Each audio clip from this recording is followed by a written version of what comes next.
Okay. So how are we going to start off again? Are you serious? Didn't we just go over this? So, hi, I'm Mitch. Hi, I'm Andrew. I didn't do my last name. Neither did I. Okay. And take two. Yeah, let's do that again. I'm Mitch Stripling. I'm Andrew McMahon, and this is the Dukes of Hazzards podcast. Where we're going to talk about emergency management, the discipline, because we love it so much, but it's also ridiculous. It is, and we're going to point out those ridiculous points whenever we can. While at the same time trying to give some useful tools and techniques and survival hints for everybody out there. So let's maybe tell people a little bit about ourselves. So, absolutely. So I'm in emergency management, and what do I say about myself? I've worked in EOCs, worked in the field, had the hot sun beat down on me as I wandered through wastelands after. That's so hot. This is a little bit like a Cormac McCarthy novel. I don't think that's. I've worked a lot of disasters. Yeah. What about you, Andrew? Yeah. Thanks, Mitch. So I also work in emergency management. Been in the field about 12 years. Have a degree in emergency management and another degree in public health. Wow, you have a lot of degrees. Yeah, I mean, I don't want to say that's a lot of education. It's pretty great. But yeah, like you, I love the industry. And, there weren't a lot of emergency management podcasts out there. And so Mitch and I, we get together and we talk about this stuff. So we thought, hey, let's put together a podcast. And we decided we can swear sometimes, which I think it's pretty unusual in the world of emergency management podcasts. No, in a podcast, but not in real life. Well, no, that's it. Yeah, there's a high swearing per capita in emergency management. Appropriate, yeah. And the alcohol also. There's high consumption of alcohol. That's right. Those are all really important. So on today's show, our first show, we're going to do a disaster news roundup. We're going to talk about what's in your go bag, what's in our go bags, what should be in your go bags. We're going to do an OMGIAP, which is when somebody out there writes us in for advice about their life as a world of emergency management. And finally, we're going to end it with a review of one of our favorite disaster flicks, This Is the End. One of the great and what I would say most realistic disaster movies out there. Really? Is that because of its depiction of the rapture and Satan? Right, exactly. Yes. Okay, Satan's balls. Welcome to the Dukes of Hazzards, everybody.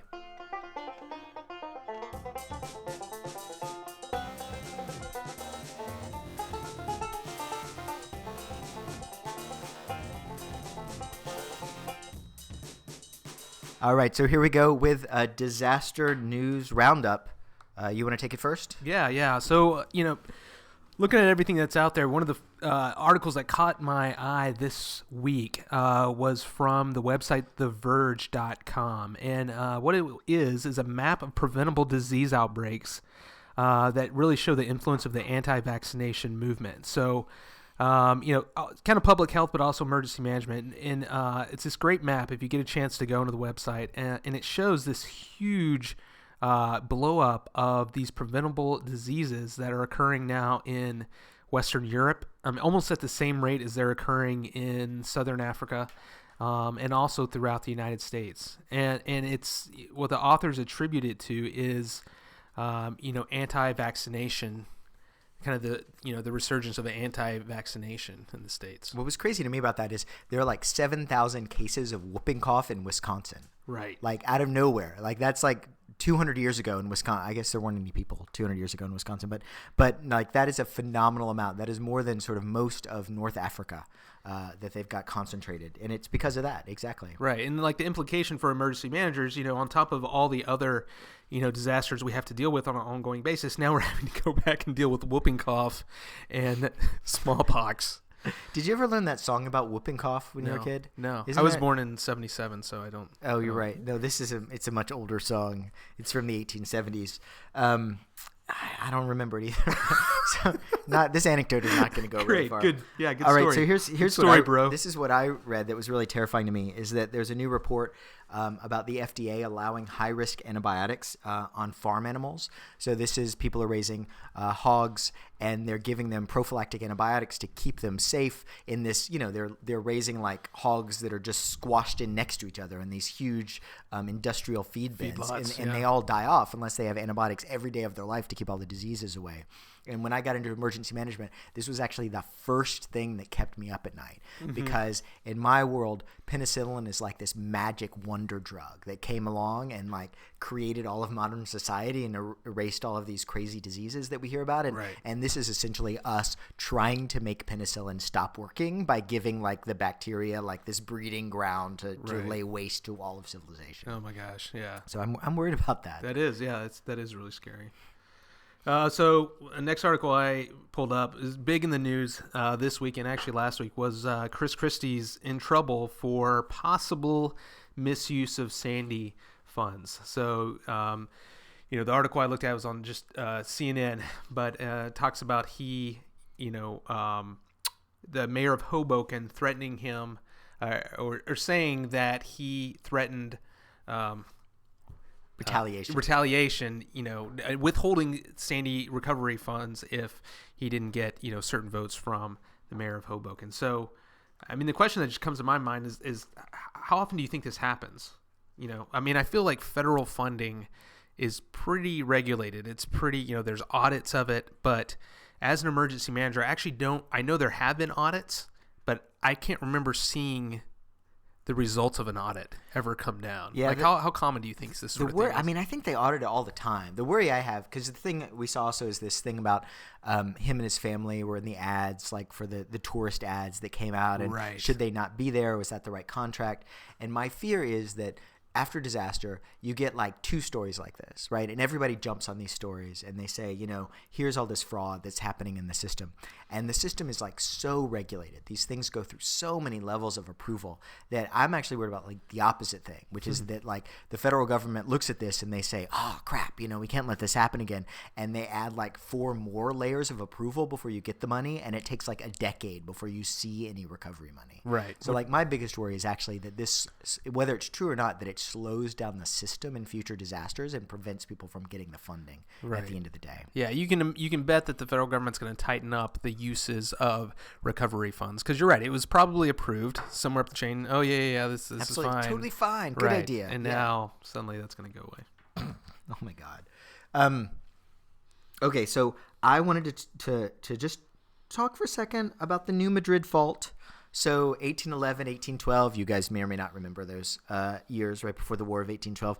There were massive earthquakes that rang church bells in Boston, church bells in South Carolina.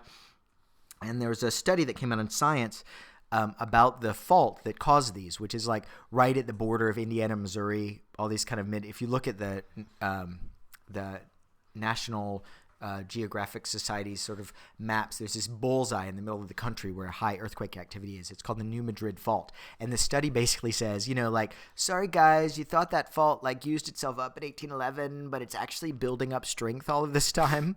And like when I was a kid, my mother would not let me go to California because she was worried it would fall into the ocean. Wow. And it turns out now Indiana is going to fall into the ocean. That's what I've learned from this. So this is terrifying because I see everybody like in Western Tennessee one day waking up to this massive earthquake that flattens their villages. They're regular. They have whole cities down there. You can tell we're recording this from New York City, right? That's right. Like, the villages in the middle of the country. Nashville. It has "ville" in the title, right? That's true. Yeah. Yeah. So that worries me also. So next story that caught my eyes from Reuters, and it is the story of 600 cruise passengers who fell ill on a Royal Caribbean cruise. And this is just like, I can't imagine being on this cruise ship. Like, as if I needed one more reason to avoid cruise ships, this is this one. 600 people throwing up, diarrhea. They have to turn the ship around. And this isn't the first time it's happened. In fact, today on the news, I heard about another ship in the Caribbean returning to port because they have norovirus on the cruise. And it's just like, the thought that comes to my mind is, who do industries like this have emergency managers? I heard a person was quoted in the article saying, we screen passengers as best we can when they get on the ship, but, Obviously, they're missing some. I like it because it's like there's an outbreak of cruise ships. Like the two ships are getting too close to each other, and like one is passing the outbreak onto the other one. The germs jumping across. And also, it's like clearly what they all need is prophylactic antibiotics. Just like the hogs get the antibiotics, you've got to inject the passages. They should do that. Yeah, you get on a ship and you get shot in the arm by the. And then you're totally fine. Right. Yeah, I am terrified of cruise ships. Yeah, I'm never gonna get on one unless I'm a public health epidemiologist investigating a deadly outbreak. Well, that's the only way I'm getting on. There should be strike teams just in every port. You know, like you guys go, and they're like injecting people and, yeah, no good. Yeah, no good. So, you know what I want to talk about for a little bit? I want to talk about the southern snowpocalypse, the Snowmageddon, the Snowway Jose. I was thinking I heard a new one, the Hothlanta. Oh, like yeah. Hoth from Star Wars. Yeah, the frozen planet. There's a great one of my favorite clips is Bill Hader imitating a dying Tauntaun on Jimmy Fallon. You seen that? No, I haven't seen that. You should check that out. No, that's really good. I can't do that impression. But so the snowstorm comes in, and this is actually a great object lesson for emergency managers everywhere, because the forecast in the morning, and I'm very sympathetic to how this went down. The forecast in the morning said, light snow, little bit of a drizzle of sleet, some mixed action. By like 3 p.m, major blizzard happening. So what happens is everybody decides to leave. Right, no staggered release, right? Everybody, it's just like absolutely. Go home. They're on the roads, so everybody gets out on the roads. Atlanta is all roads. You might not know this. There are no. It's just in one cloverleaf of highways that is just there, and so then like 400 tractor trailers jackknife across the highways, and nobody can move. They're all iced in their cars, and they've been there for like 2 days now. I mean, and it's incredibly sad. There are 1,500 kids that were in schools overnight. There are kids that slept in school buses. Right. Yeah, and the thing about that is I'm thinking is like, why couldn't the parents get to the schools to pick up the children? Like, were the roads impassable? It was 2 inches of snow. They were literally stuck. But the thing is, and this is the part that, Atlanta is like gridlock every day anyway. Right. And what happens is you get a tractor trailer that jackknifes across the highway, and at the same time, the road is freezing. So you have a frozen-in tractor trailer jackknife. All the cars behind it can't move either. Right. And so people get out and they start abandoning their cars. They like walk away like it's The Walking Dead. They walk in. And then suddenly, nobody in Atlanta can move anywhere. And then they close all the roads. And so there was nothing for them to do. So these children are sleeping in mats on the floor, and it becomes like like as a parent, it's like a terrifying situation. Right. Yeah. I mean, it's just it's crazy that in this day and age, in a disaster that we know is coming, that it can have this sort of impact to a major city. Did they know? I mean, Al Roker says they knew. I mean, I know that like by 3 a.m. that day, the National Weather Service had issued like its strongest warning against, the winter storm that was coming. And what they're saying, meteorologists are saying, is that at that point, the city government should have said, we're not doing, we got to stay home today. We're shutting down the government. We can't handle this many people coming into the city today. But they missed it. Yeah. Here's the part that I have a lot of sympathy for. So Kasim Reed interviewed on CNN. He feels bad. He says, what we should have done is this staggered evacuation, which is like kids first, then private sector, then government go in order. And in my head, what I'm seeing is like all of these tiny little like 3-year-old children standing at the porches of like their houses, not able to get in because their parents are still at work. Exactly. Like I guess what I'm saying is that to me, this is less of a failure of decision making at the time than a failure of preparation. Yeah. Because like it's really hard to make that call, not having resources sort of at your command to do these kind of things. Yeah, I don't think the answer was staggered evacuation. I think it was don't come in at all. But you bring up an interesting point. Like they quoted the Reuters article quoted a woman, Patty McIntosh. I'll just read the quote. It's short.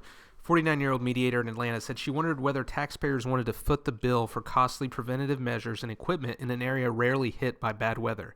And then it quotes her as saying, and if we're not willing to pay that price, then I would ask, are we willing to share some of the responsibility for when things like this happen? She said. And as emergency managers, we always deal with the low probability, high risk disasters that come up on our risk assessment, and we're always kind of like, I don't know how much time we should devote to planning for that. But it's just a good reminder that these things happen from time to time, and you got to strike that balance of what you spend those limited preparedness dollars on.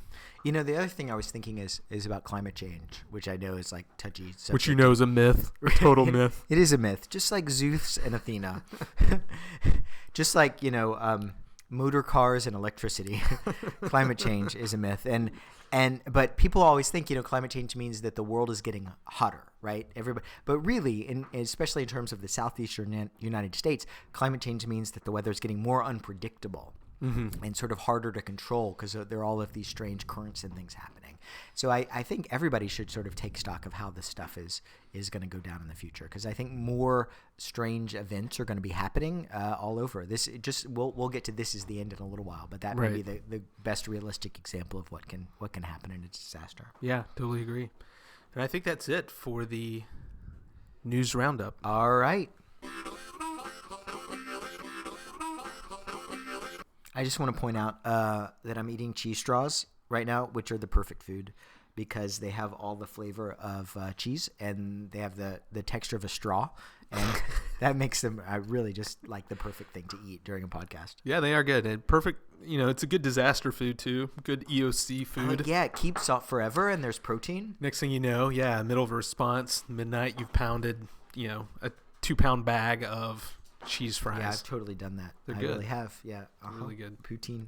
All right, so what's in your go bag?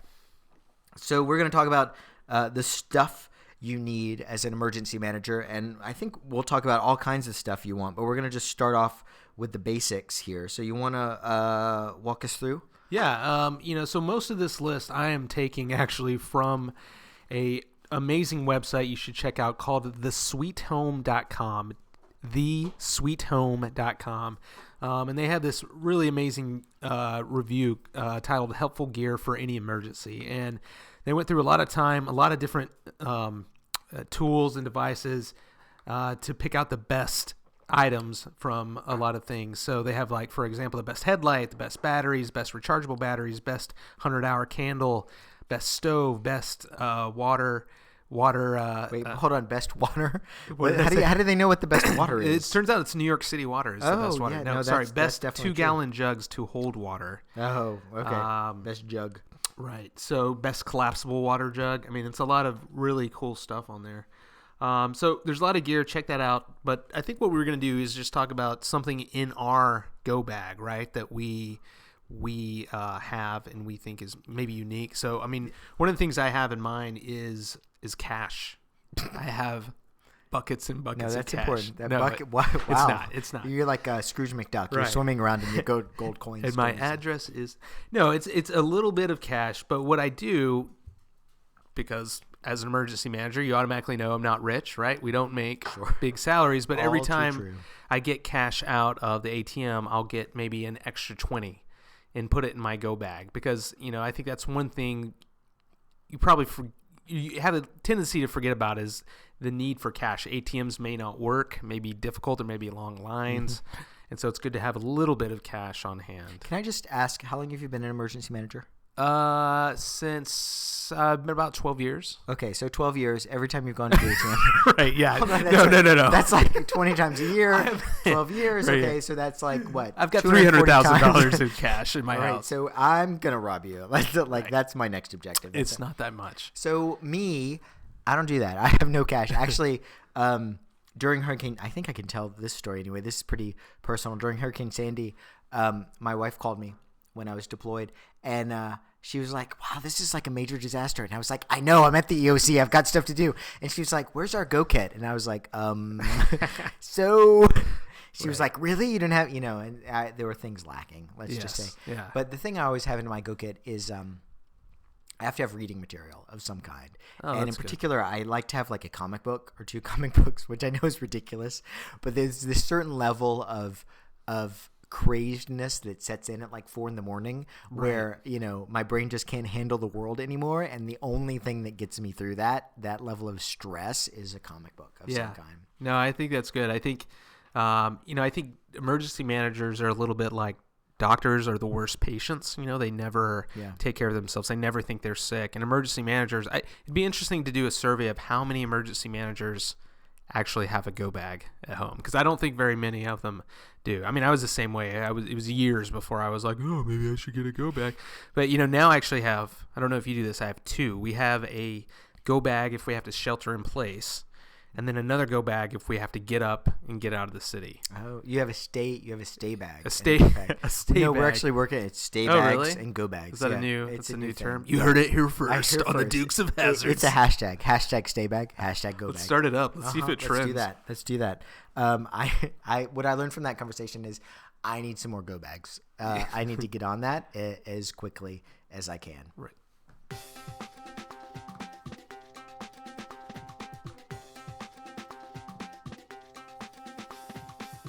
All right, so we're coming back now. We're back. We were gone. And we're back. And now we're back. And we're back for a segment that we call OMGIAP. And for OMGIAP, we have a question that's not from us. I want to be clear. This is a real question from someone else. Do you wanna take it? All right, I'm gonna take it. So here we go. We need a name though for this person. Yeah. Let's call them Barack. Really? All right. Is it anonymous? But let's be clear that it's Barack Smith. Barack Smith, right? No, yeah. Is there any other Barack? No, I don't know any Barack other Smith. Baracks. So Barack Smith asks, Dear OMG IAP, how does one deal with a fellow emergency manager that goes into full-blown panic mode during an incident? You know the type. They have a hat, whistle, radio, Batman utility belt, maybe even something that has a flashing light, and are running around the EOC at an inexplicably fast pace with matching speech tempo, yet has no clear role. Yeah. Help me, please. Yeah, I mean, this is a great question, because I think every response I've been through in every organization has, at least at some point in the response, someone like this. And, it is by definition an emergency. It's a disaster. And, you'll have someone who's stressed out like this. I think one of the things that comes to mind is good management. Like if you can get the manager, whoever that person's manager is, to focus their energy on a specific problem so that they can attack that problem with that energy and gusto. I say you hit him with a clipboard. That's my first advice. Just knock or him a out. computer monitor, just like whack him across there. Yeah. But the other thing I will say is I have totally been that person. Right. Like I think that your first disaster response, your first dozen, I don't know how many, but Yeah. It flips you out sort of. Yeah. And I do think that it's a thing to me when I look at somebody doing that, I think you're absolutely right that properly managed and directed, that person can really become a useful asset to the response. Right. So you don't want to write them off, and especially you don't want to give them some kind of sideline role that they think is important but doesn't actually mean anything. Like you really want to stay away from that. You want to bring them right in, give them a clear objective. I think that's good. Right, unless they're just so flustered, so anxiety ridden that they can't focus on any meaningful project, right? In which case you just give them more stuff. They have a utility belt. You just you hand them Here's weights. some more gear. You hand them some more food. Here's some and badges. They're weighed down with all their badges until they collapse under the weight of all the brass. I don't mean to make light of it, because it could be a big problem, and I feel like anxiety-ridden people like that in an EOC can have a negative effect on other people. Like they can kind of bring the anxiety level of the area up a bunch, which you don't need when people are tired and worn out and trying to focus. In which case, your other option, right? Because you really, I think in a disaster, you have to be very clear, right? You have two choices. You either encourage that person, you manage them well, or you have to tag them out. Right. And it's sort of sucks to say, but if somebody is being disruptive enough that you have to sort of tap them, and you have to send them home, and you have to have them get rest. Right. Which you hate, but is necessary, I think, at a lot of times. Yeah, absolutely.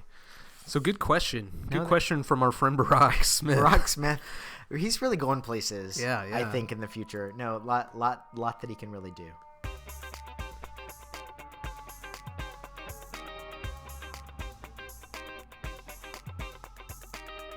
So that brings us to our last segment Oh man, I know, it's going right? fast. Time flies. Time It's crazy. flies when you're talking emergency management. I like when you do voices. Can you just do more voices? 'Cause Yeah, I can. I'll really- do these in character. I like that. Thank you. So we're gonna just do a review of This Is the End, which is by Seth Rogen. But here's some history on this. So it started out as a short movie called Seth and Jay versus the Apocalypse, which is by Seth Rogen and Jay Bruckheimer.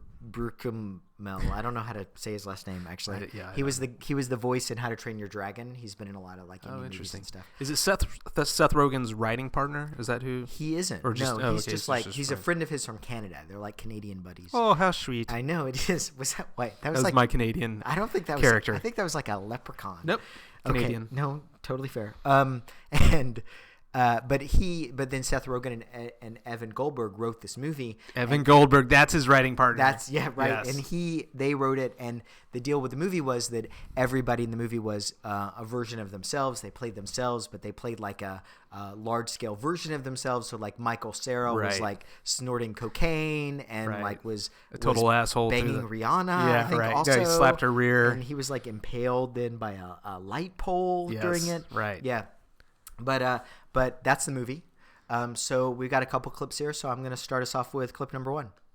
The biggest earthquake to ever hit Los Angeles. Is urging people to stay in their homes right now, and also reports of looting and And this part of the clip was quiet. So I'm just going to say that you said before that this is one of the most realistic disaster movies ever made. Yeah. I'm going to hold you to that Okay. when we discuss. I'm just it's like pre-warning that's going to happen while the news clips are running about the disaster.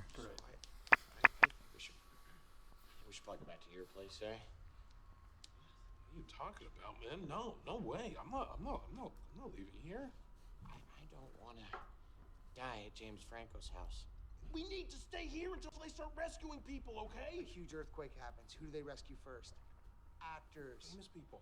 They'll get Clooney, Sandra Bullock, me. If there's room, you guys will come. The point is that we're all gonna get out of this first. All right. So what we learned from that clip, they are going to rescue actors first. So I will say that like not every part of this movie is realistic, but I do think a vast majority of how people react.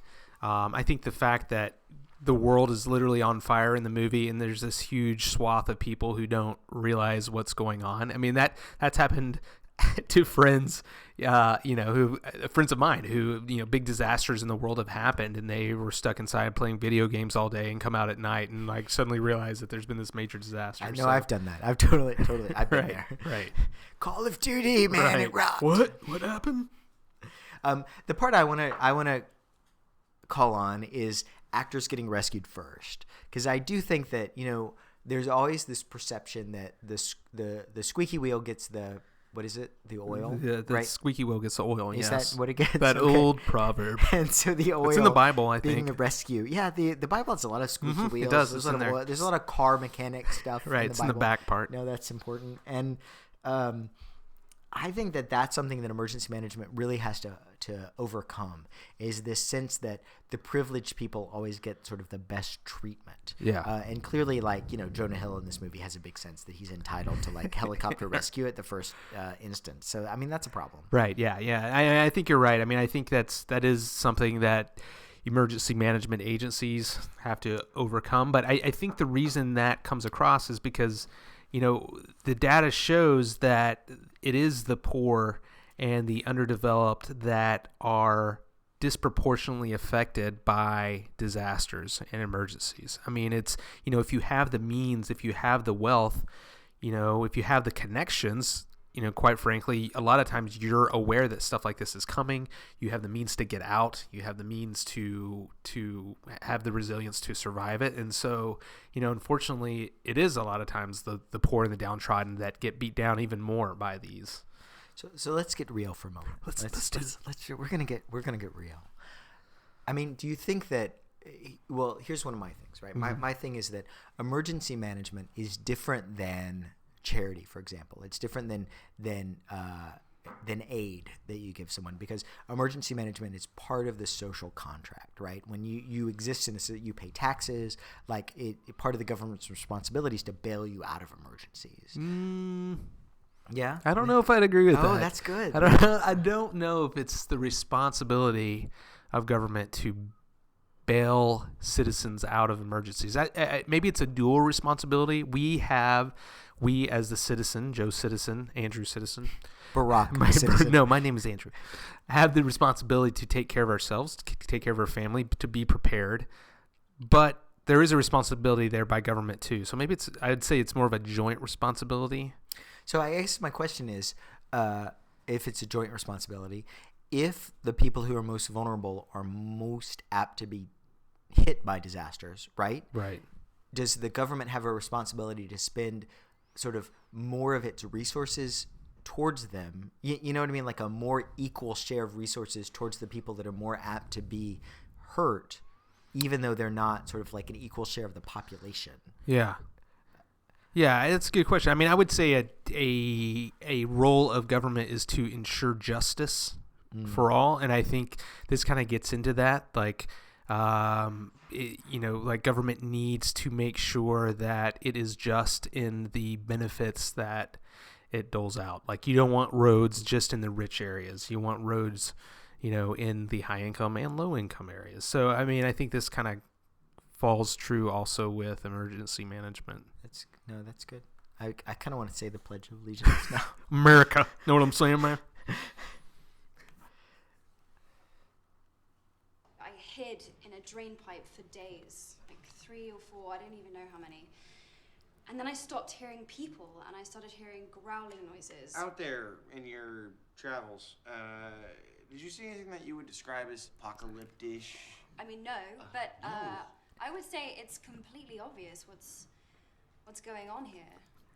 I mean, it's a zombie invasion. I'm the one who said it's been You zombies. said zombies? I said zombies the whole You said time. I zombies? don't think you never I said said zombies. Wait a second. You guys haven't been proven right. These are still just theories. Honestly, I'm just so relieved that you guys are here, and I'm very happy about I mean, this is a question we have after every disaster. Honestly, was it a zombie invasion? I ask that every time. Every time something happens, I'm like, first thought. I'm like, it's zombies. It's got to be zombies. Fingers crossed. Yeah. Please. I've been practicing my compound bow for 3 years. The CDC will finally be right. The zombies are coming. I've been preparing for this. But this picks up on something that was in the first clip too, which is that, like, first off, all these news reports are, people are looting and they're running rampant and there's rioting in the streets and the zombies are biting your flesh. Right. Always wrong. The State Department is on fire. All these. That's right. Air Force One crashing down. Kudzu is sucking the life out of citizens everywhere. It's never right. Yeah, I mean, it happens in every emergency, and I would say it happens more and more now with the advent of social media, and it will probably continue to happen more. I will say that I do think those rumors get corrected faster now, maybe, than they have been. I mean, there's a lot of misinformation in social media, but that tends to correct itself pretty fast. So, but yeah, I mean, I just think this is something that we're going to have to deal with as emergency managers for the rest of our lives. And it's hard for government because we're not the fastest at getting good, accurate, specific information out there in a timely manner, right? Yeah. What I wonder about is I think we're going to get faster at correcting rumors, but also it's going to get faster at making rumors. There's this whole, it's like whack-a-mole. Like, you whack a rumor, a new rumor pops up. You whack it, and a new rumor pops up. And so I guess what I wonder is if there's a way to stop that sort of cycle. You know what I mean? Other than by, if a person's on Twitter, you go to their place, and you remove the keyboard from them. Yeah, right. I don't, which I think is probably a bad idea. I don't think you want government. Maybe in North Korea, Mitch. A little martial law there. Me and Dennis Rodman, we're so tight. I mean, it's a good question though, because I mean, there's no fault for a blogger sitting at home to be like, I think that. Blah, blah, blah, rumor just happened. Yeah. I mean, there's no fault for that. If he's wrong, he's wrong. He may get made fun of. But if a government agency puts out bad information or wrong information, there's there's a huge downside to that. And so government is always going to be slower because they have to get the message right every time. Wait, radical idea. I have radical idea music. Did you know that? I didn't know that. I just thought of that right now.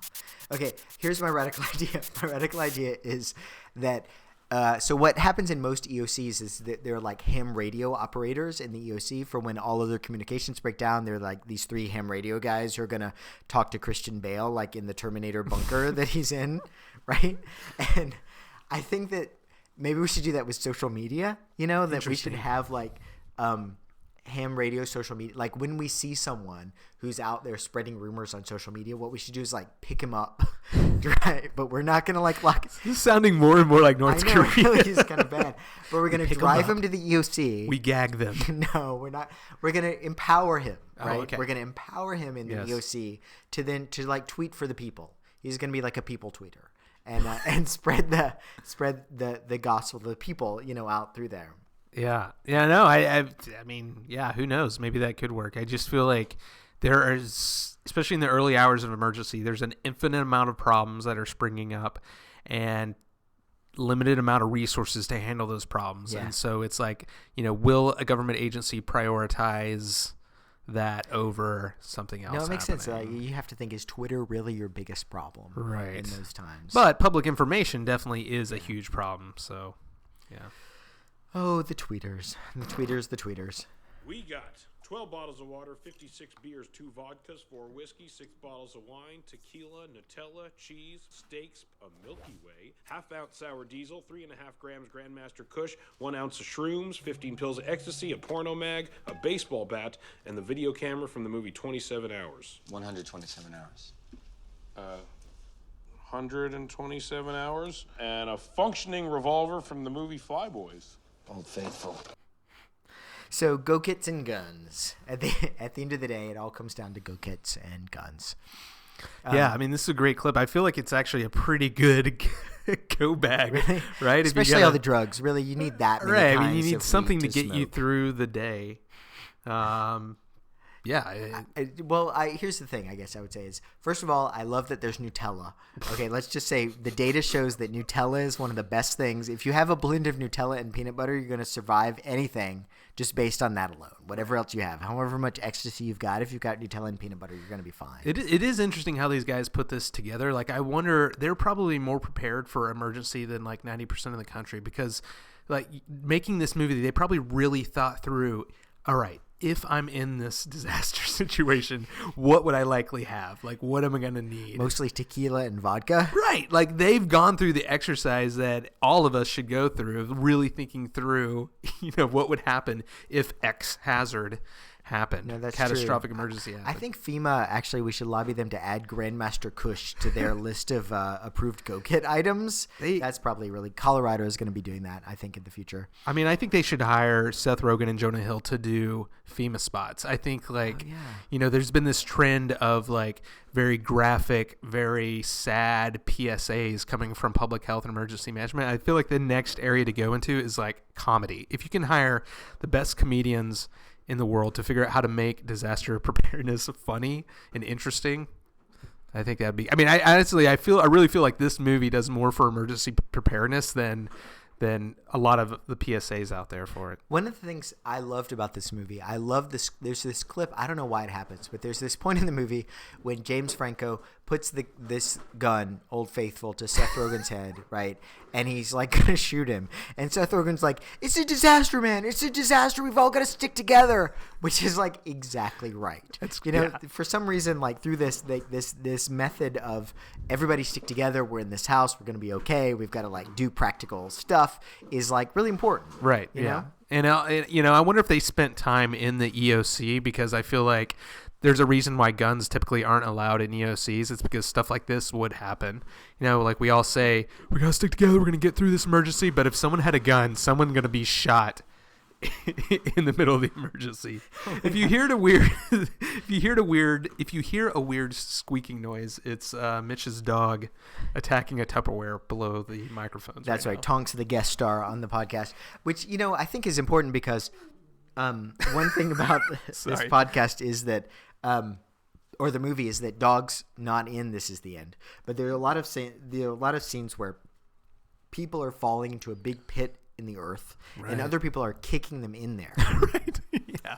So, I mean, I think it's realistic in a lot of ways in that when the friends get in the house, they stick together. But there's also these scenes where, like, Craig Robinson is, like, stomping on the hands of this guy. Like, was it Aziz? I think it was Aziz. I'm sorry. Aziz. Right. My boy Aziz. He's, like, stomping on him, so he falls into this pit down to hell. And I do think that, like, people People don't do that in emergencies, right? They sort of try and take care of people, and they try and take care of pets, which is why this whole segue is relevant, Right. And I think that part is more played for laughs. But once they come and they look at the supplies and things, then they sort of start playing it for real. Yeah, it's interesting though. I mean, I have never been through a life-threatening situation, disaster like this, and I do feel like people for the most part in emergencies do help out each other and try to lend a helping hand. But I wonder though, if it was a situation like this, at what point people start turning on each other, Really? or is that Really? I mean, gonna stomp on Aziz Ansari's I like hands and make him Aziz. fall into hell? I'm not Aziz. That's I would great, save Andrew. him, That's but really great behavior. I just wonder at what point do people turn on each other? I don't know. So here's what I'll say. So Mm-hmm. there are 2 times in the data, because I'm all about the data. I love the data. The data. Yes, when people turn on each other in disasters, and one time is when there is one exit, like in the White Snake explosives when they had the pyrotechnics and they Right. set them off in the Right, the concert hall on club. fire. Yeah. So if there's one exit and there's 50 people that are trying to get through that exit, and there's fire behind people, Right. that's a panic scenario because there's only one exit. That's kind of terrifying. And then the other is sort of at the end of a starvation cycle when people are sort of, when they're trapped in a mine shaft or something like that. But I think that this is the end gets there within 25 seconds. Right. There's still plenty of supplies around. There's just a hole in the ground, really. They all want a Milky Way, right? And then Right. that's it. They just start kicking each other off into Right. it. And so I think they get there a lot sooner than real people would. But bottom line, great movie. If you're an emergency manager, you have to see this movie. Yeah, no, I really think that's true. Yeah, I agree. I mean, I think it's, like I said, I'm going to stand by my statement. It's the most realistic disaster movie out there. And it all turns out well, and right? no spoilers. Oh yeah, no, spoilers. right. No, I'm not going to tell Or you. maybe the world burns. Yeah, or maybe it turns out well and the world burns all at the same time. Or maybe it turns out well for some people.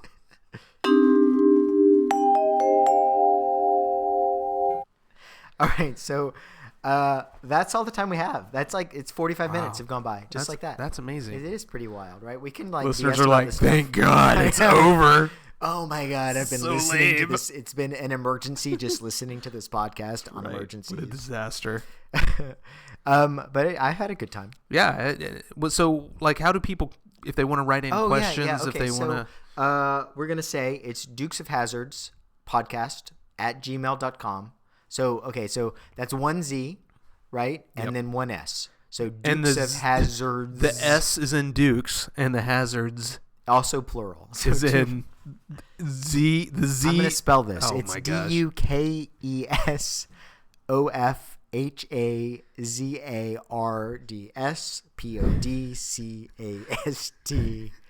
@gmail.com. That was, I think, the most Let's boring go ahead part. and spell at Gmail. It's @Gmail. Actually, the next podcast is just going to be us spelling Spelling stuff. all We're words. going to spell all kinds of acronyms related to emergency management. Tune in for that. That's going to be pretty amazing. Yeah, and if you have questions, if you have suggestions of news stories or segments you'd like to hear, please let us know. We'd love to hear it. And until then, I'm Mitch. And I'm Andrew. And this has been Dukes of Hazzards. We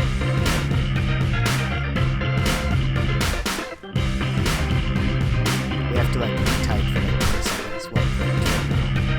Is it just 2 names rolling over and over again? It's a podcast. There's no visual. Oh, it's not. This isn't on. I'm not on video right now. You're just listening. It's a podcast.